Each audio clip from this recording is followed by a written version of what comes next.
మేధావులంతా చర్చించి ఈ సమాజంలో ఒక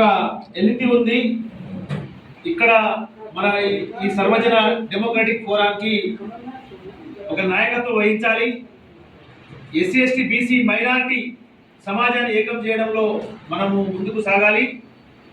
దీనంతటికి లైనప్ చేయడానికి పొలిటికల్ గా మనం ముందుకు వెళ్ళడానికి కావాల్సినటువంటి సరంజామా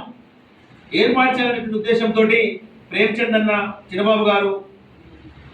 చాలా సందర్భాల్లో నాతో డిస్కస్ చేసే క్రమంలో వాస్తవంగా ఇవాళ తెలంగాణ రాష్ట్ర ఏర్పాటులో కీలక భూమిక పోషించినటువంటి వ్యక్తులందరూ కూడా ఇక్కడ కనబడతా ఉన్నారు. ఇవాళ భద్రు నాయక్ గారు కావచ్చు, రమేష్ నాయక్ గారు కావచ్చు, రాజేష్ గారు కావచ్చు, అదేవిధంగా సూర్యన్న కావచ్చు, తర్వాత చిన్నబాబు అన్న, చాలా మందిని నేను ఇక్కడ చూస్తా ఉన్నా. చాలా మంది తెలంగాణ ఎస్టేషన్ లో కావచ్చు, సామాజిక ఉద్యమాలు కావచ్చు, సమాజ నిర్మాణంలో కావచ్చు, అందరూ కూడా పాల్పంచుకొని ఉన్నారు. కాబట్టి ఏదైతే ఇవాళ మేధావులుగా సామాజిక స్పృహకరమైనటువంటి మనం ఒక ఐక్యతగా ఉండి ఈ సమాజంలో మనమేంటో నిరూపించుకోవాలనే ఉద్దేశంతో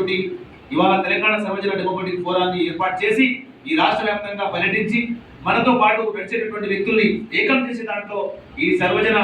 డెమోక్రటిక్ ఫోరాన్ని ముందుకు సాగిస్తున్నటువంటి ఈ టీంకి నేను మనస్ఫూర్తిగా జిఎల్ఎస్ జేఏసీ పక్షాన, at the same time Telangana tribal teacher federation పక్షాన నేను నిజంగా గర్విస్తూ మీకు సంపూర్ణ మద్దతు ప్రకటిస్తూ, నేను కూడా మీలో ఒకటిగా నన్ను చూడాలని చెప్పేసి తెలియజేస్తూ, ఈ రాబోయే రోజుల్లో ఎక్కడ ఏ కార్యక్రమాలు చేపట్టినా ఖచ్చితంగా మా వంతుగా మేము సాయం చేస్తామని చెప్పేసి తెలియజేస్తూ, ఈ చక్కటి అవకాశం ఇచ్చినటువంటి, ఎందుకంటే చివరి టైంలో వచ్చి ఎంత మాట్లాడిన మెదడుకేకలు చాలా మంది మేధావులు సుదీర్ఘంగా చర్చించి పొద్దున్న 11 నుంచి అంటే మార్నింగ్ 11 నుంచి ఇప్పుడు దాకా చర్చించినటువంటి మీరు ఇవాళ భోజన టైంలో మేము వచ్చి ఇబ్బంది పెట్టడం అనేది సమంజసం కాదని తెలుసుకొని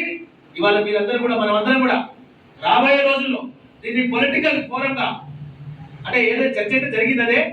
రేపు మనమేంటో నిరూపించుకున్నటువంటి అవకాశాన్ని మనమందరం కూడా భాగస్వామ్యం కావాలని చెప్పి తెలియజేస్తూ ఈ చక్కటి అవకాశం ఇచ్చినటువంటి ప్రయత్నం ధన్యవాదాలు.